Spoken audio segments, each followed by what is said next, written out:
मुग्धा और उसकी सास के बीच पूरा समय सास के किसी न किसी काम को लेकर मतभेद चलते ही रहते हैं। बहू, ओ बहू, जरा चाय बना दे। मुग्धा चाय लेकर आती है। ये लीजिए, और कुछ चाहिए? अरे नहीं, बस चाय पीने का मन था। जाओ, तुम दूसरा काम करो। चाय पीने के थोड़ी देर बाद सास दोबारा मुग्धा को आवाज लगाती है। अरे बहुरी, आओ बहू, जरा हलवा तो बना दे। मीठा खाने को मन हो रहा है। इसी तरह मुग्धा की सास पूरा समय कोई ना कोई काम बताकर उसे रसोई से बाहर तक निकलने नहीं देती।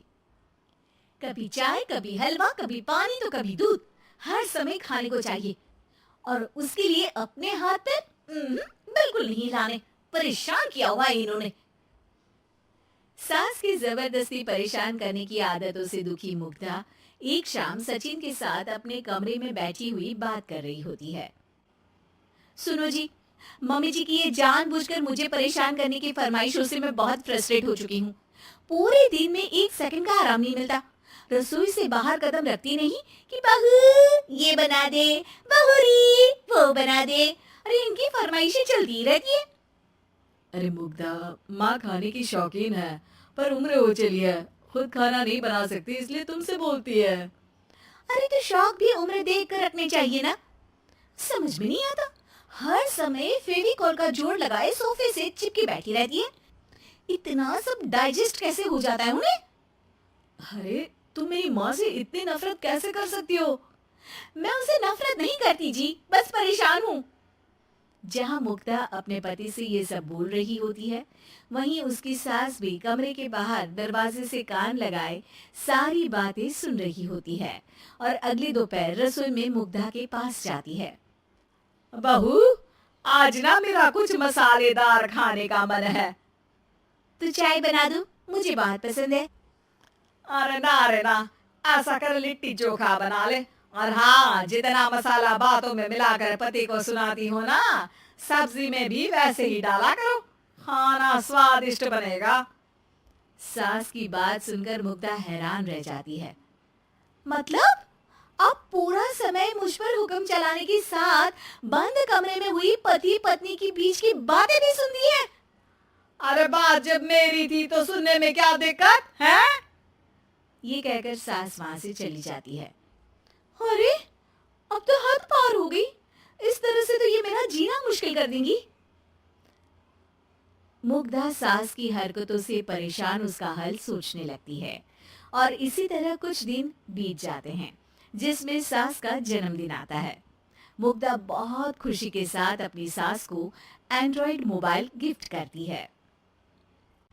मम्मी, आपको सबसे बात करने के लिए बहुत दिक्कत होती है ना? कभी सचिन तो कभी मुझे बोलना पड़ता है, पर इस मोबाइल से आपको कोई दिक्कत नहीं होगी। एक जगह बैठे बैठे बहुत कुछ कर सकती हैं अब आप। मोबाइल देख सासू माँ खुश हो जाती है, पर उसे इस्तेमाल करना तो आता नहीं, इसलिए साइड में रख देती है।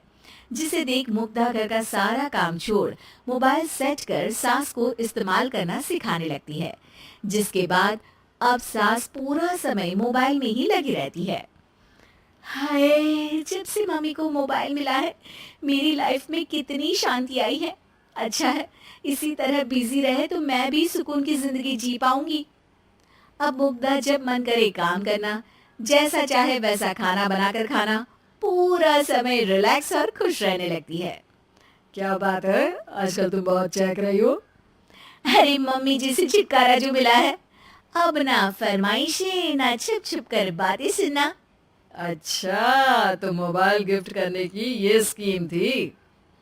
इसी तरह दिन बीतते हैं और अब मोबाइल पर लगी सास फरमाइशों की जगह सवालों के लिए बहू को आवाजें लगाना शुरू कर देती है। अरे बहू, सुन तो, देख जरा किसी का फोन क्यों नहीं मिल रहा? रिचार्ज खत्म हो गया है, पर अभी 4 दिन पहले ही तो मैंने किया था। इतनी जल्दी कैसे खत्म हो गया? अरे मैंने कल तेरी कनाडा वाली मौसी सास से 3 घंटे बात की थी ना। क्या? इतना महंगा तो मोबाइल भी नहीं आया जितना महंगा इसका रिचार्ज पड़ रहा है। इसके बाद तो जैसे मुग्धा के दिन के 24 घंटे में से 20 घंटे सास के पास उनके मोबाइल रिलेटेड प्रॉब्लम सॉल्व करने की ड्यूटी ही बन जाती है। अरे मुग्धा, ये मोबाइल में अचानक तेरी मौसी सास की शक्ल क्यों दिखने लगी? और ये तो हिल भी रही है। मम्मी, ये गूगल डुओ का वीडियो कॉल है। इसमें आप बात करने के साथ एक दूसरे की शक्ल भी देख सकती हो। अच्छा, ये तूने मुझे पहले क्यों नहीं बताया? अब बताने के लिए पहले नहीं बताया। इसी बीच सचिन भी वहां आ जाता है और सास अपनी वीडियो कॉल में बिजी हो जाती है। क्यों, सास बहू में क्या गपशप चल रही है? इसे गपशप नहीं, दिमाग का दही होना बोलते हैं। पर तुम तो मम्मी को मोबाइल देकर बहुत खुश थी, फिर क्या हुआ? हाँ, उसका सुकून भी कुछ ही दिन मिला। अब घर के टंटे खत्म हुए तो मोबाइल की टिंग टिंग शुरू हो गई। देखो भाई, कुछ पाने के लिए कुछ खोना तो पड़ता है। आखिर तुमने मोबाइल अपने फायदे के लिए ही तो दिया है, तो फिर सवालों के जवाब भी देने पड़ेंगे, क्योंकि जब तक उनके हाथ में ये फुथरू रहेगा, तुम्हारी लाइफ में प्राइवेसी और सुकून रहेंगे। कहने का मतलब है अगर इससे प्यार बढ़े तो दाग अच्छे हैं। अरे मुझे पहले दिन से ही पता है मोबाइल किस मकसद से दिया गया है। भूलो मत, इससे पहले मैं बातें ही सुनती थी। सास की ये बात सुनकर मुग्धा शॉक में और सचिन हंसता रह जाता है।